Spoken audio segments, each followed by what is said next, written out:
Hello friends, welcome back. स्वागत है आप सभी का। तो इस चैनल पर हम आपके लिए बताते हैं कि क्या रह सकता है क्रूड ऑयल में हमारे नेक्स्ट टारगेट, और साथ ही यूएस ऑयल में भी क्या टारगेट रह सकते हैं। और साथ ही हम आपको टेक्निकल एनालिसिस के साथ साथ फंडामेंटल एनालिसिस भी बताते हैं, कौन सी ऐसी चीज़ें हैं जो कि इम्पैक्ट कर रही हैं क्रूड ऑयल और यूएस ऑयल को, जो कि हो रही हैं वर्ल्ड वाइड। तो चलिए शुरुआत कर लेते हैं। सबसे पहले यहाँ पर आप देख सकते हैं कि बहुत बड़ा यहाँ पर गैप अप ओपन हुआ था यहाँ पर 14 जुलाई को, और उसके बाद ये काफ़ी देर तक यहाँ पर रहा और उसके बाद गिरावट हमें देखने को मिली है। और एमसीएक्स में जब आप ट्रेड करते हैं तो यही एक समस्या सबसे ज़्यादा होती है कि गैप अप ओपनिंग होती है। जबकि अगर हम यूएस ऑयल की बात करें तो यहाँ पर आप देख सकते हैं कि कितना बढ़िया यहाँ पर मूव हमें देखने को मिला था, जो कि यहाँ पर ये मूव जो है इतना बढ़िया जो आया था, ये मूव मिस कर दिया होगा अगर आपने यूएस ऑयल में अगर आप ट्रेड नहीं करते होंगे। तो फ्रेंड्स, अब हम जान लेते हैं कि क्या हमारे नेक्स्ट टारगेट रह सकते हैं, तो कौन सी चीज़ें ऐसी हैं जो कि इम्पैक्ट यहाँ पर डाल रही हैं। तो सबसे पहले जो चीज़ यहाँ पर है जो कि इम्पैक्ट डाल रही है कि फ्राइडे को रिकवरी आई है। सबसे पहले तो यहाँ पर जो हमें गिरावट देखने को मिली है, ये उसका मेन कारण है जो रिकवरी आई है यहाँ पर डॉलर में। डॉलर एक्चुअली अपने 15 मंथ लो तक पहुंच गया था और वहां से उसने अभी रिकवरी करना शुरू करा है। तो फ्राइडे को इसने रिकवरी करना शुरू करा और उसकी वो एक वजह बना जिसकी वजह से यहाँ पे क्रूड ऑयल जो है वो नीचे की ओर को मूव करना उसने शुरू करा। लेकिन यही एक कारण नहीं है, बहुत सारे और भी कारण है। दूसरा ये चीज़ है कि यहाँ पर एक टेक्निकल सेलिंग भी आई है क्रूड ऑयल में। टेक्निकल सेलिंग का क्या मतलब हुआ कि क्रूड ऑयल जो यहाँ पर अभी जो जिस लेवल पर ये था, ये क्रूड ऑयल अपने 200 डेज के एवरेज जो उसका है मूविंग एवरेज, उसके या उसके बिल्कुल पास था। और यहां पर अगर ये अपने 200 डे मूविंग एवरेज को अगर ये ब्रेक कर देता तो फिर हमारा जो मूव था वो ऊपर की ओर को बढ़ सकता था और वो एक पॉजिटिव साइन होता क्रूड ऑयल के लिए। लेकिन इसने अपने 200 डे मूविंग एवरेज को यहाँ पर रिजेक्ट करा और उसके बाद इसने जो है जब उसने रिजेक्ट करा तो वो एक नेगेटिव इंडिकेशन थी और उसकी वजह से क्रूड ऑयल नीचे की ओर को गिरा है। यही नहीं, मैंने आपको जो हमारी पिछली वीडियो थी उसमें भी मैंने आपको बताया था कि आईईए की रिपोर्ट आई है और साथ ही ओपेक की रिपोर्ट आई है। और उसमें उन्होंने जो कहा है, उन्होंने क्या कहा है कि वो अपनी जो फॉरकास्ट है क्रूड ऑयल की, जो डिमांड है उसका जो फोरकास्ट वो कर रहे हैं उसको उन्होंने कट किया है। जितना फोरकास्टेड वो कर रहे हैं अपने आगे आने वाले मंथ्स में, वो उन्होंने कम किया है, जो कि एक नेगेटिव बात है क्रूड ऑयल के लिए। और वो भी एक कारण है जिसकी वजह से यहाँ पर हमें गिरावट देखने को मिली है। अब यहाँ पर सपोर्ट का भी कुछ यहाँ पर रह सकता है। अब यहाँ पे जो गिरावट इस ये आई है, यहाँ पर हमें सपोर्ट भी मिल सकता है और ये वापस यहाँ से ऊपर की ओर को भी मूव कर सकता है। अब सपोर्ट की भी कुछ बातें हैं जो कि यहाँ पर चीजें हो रही हैं। सबसे पहले तो चीज यहाँ पर हो रही है कि लिबिया, वहां वो एक जो क्रूड ऑयल है उसकी प्रोडक्शन का एक बहुत बड़ा एक सोर्स है लिबिया। लेकिन लिबिया में फिलहाल जो है प्रोटेस्ट चल रहा है और वहाँ के जो प्रोटेस्टर्स हैं उन्होंने जो क्रूड ऑयल की जहाँ पर प्रोडक्शन होती है उस प्रोजेक्ट एरिया में वो आए और उन्होंने वहाँ पर उसे बंद करवा दिया। अब ये जो डिस्ट्रप्शन हुई है लिबिया में, इसकी वजह से क्या होगा कि जो सप्लाई होती है क्रूड ऑयल की वो यहाँ पर डिक्रीज हो जाएगी। और जब सप्लाई डिक्रीज होगी तो वो एक सपोर्ट का कारण बनेगा। यहाँ पर जो ये इतना गिरा है पिछले दिन, वहां पर उसे यहाँ पर इसकी वजह से एक सपोर्ट मिल सकता है। जब सप्लाई बाधित होती है तो उसकी वजह से क्रूड ऑयल में एक सपोर्ट मिलता है उसे और वो ऊपर की ओर को भी मूव कर सकता है। यही नहीं है, मंडे के लिए मैंने जो वीडियो बनाई है हमारे डाटा वाली वीडियो, उसे आप जरूर देखा कीजिए, क्योंकि उसमें हम आपको बताते हैं कि नेक्स्ट डे क्या हमारे टारगेट्स, नेक्स्ट डे हमारे जो जो भी मूव यहाँ पे रह सकते हैं, जो भी डाटा आ सकता है उसके बारे में हम आपको बताते हैं। तो उस वीडियो में मैंने आपको बता रखा है कि 7:30 बजे, सुबह 7:30 बजे चाइना का डाटा आना है और चाइना का इकोनॉमिक डाटा आना है, जिसमें कि काफी सारा डाटा है। सबसे पहले तो उनकी जीडीपी का डाटा आना है जो कि बहुत ही इंपॉर्टेंट डाटा है। दूसरा, उनकी इंडस्ट्रियल प्रोडक्शन का डाटा भी 7:30 बजे ही आना है और 7:30 बजे उनकी रिटेल सेल्स का भी डाटा आना है और अनएम्प्लॉयमेंट रेट का भी डाटा उनका 7:30 बजे आना है। तो 7:30 बजे जो ये डाटा आएगा, ये हमें बताएगा कि चाइना में जो इकोनॉमिक जो वहां पर हालात हैं वो कैसे हैं।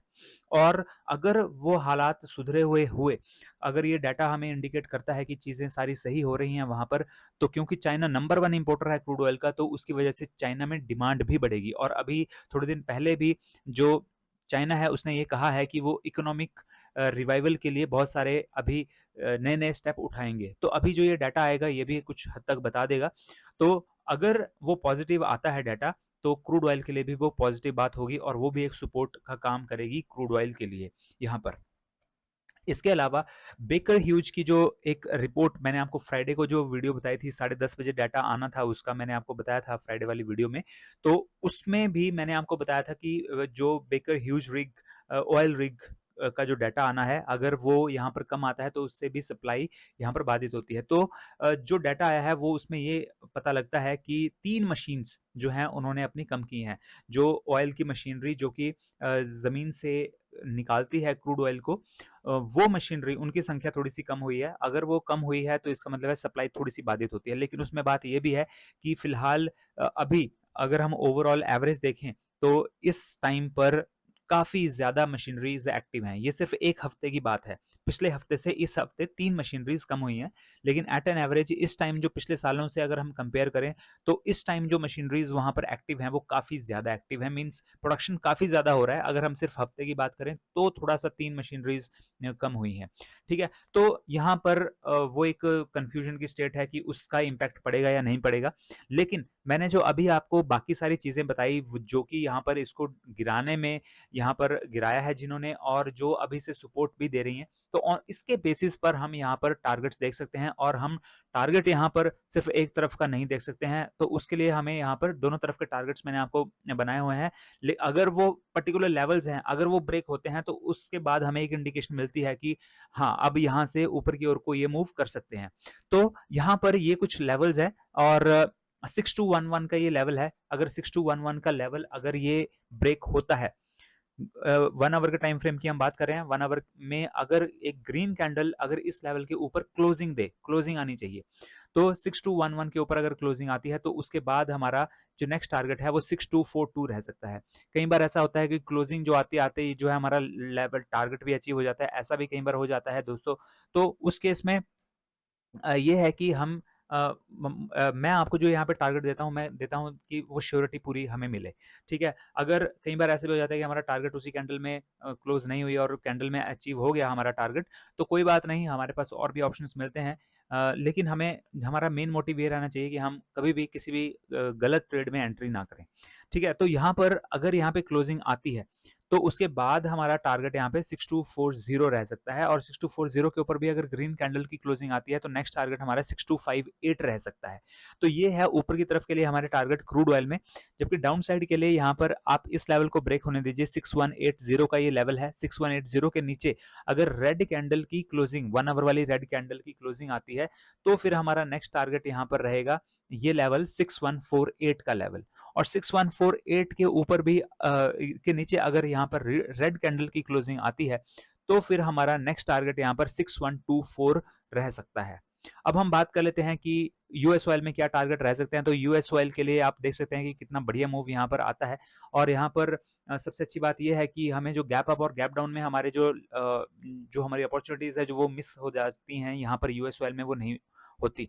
और साथ ही यहाँ पर आपको एमसीएक्स की तरह काफ़ी हैवी मार्जिन रखने की ज़रूरत नहीं पड़ती। सिर्फ $3.50 से आप यहाँ पर अपनी ट्रेडिंग की शुरुआत कर सकते हैं। इसलिए अगर आपने अपना फॉरेक्स ट्रेडिंग अकाउंट ओपन नहीं करा है तो जल्दी से एक्सनेस पर अपना फॉरेक्स ट्रेडिंग अकाउंट ओपन कर लीजिए। मैं पर्सनली एक्सनेस ही यूज़ करता हूँ और अगर आप एक्सनेस का अकाउंट ओपन करते हैं तो यहाँ पर आपको टेक्निकल एनालिसिस भी वो पर्सनली बताते हैं कि क्या टेक्निकल एनालिसिस है। उससे हमें काफ़ी अच्छी इंडिकेशन मिल जाती हैं कि मूव किस तरफ को होने वाला है और साथ ही जो भी लेटेस्ट अपडेट्स हैं, जो वर्ल्ड वाइड में डाटा आ रहा है, उनका भी वो लेटेस्ट अपडेट्स उसी अपनी जो वेबसाइट है उनकी उस पे भी देते हैं और जो उनकी अपनी मोबाइल ऐप है उस पे भी देते हैं।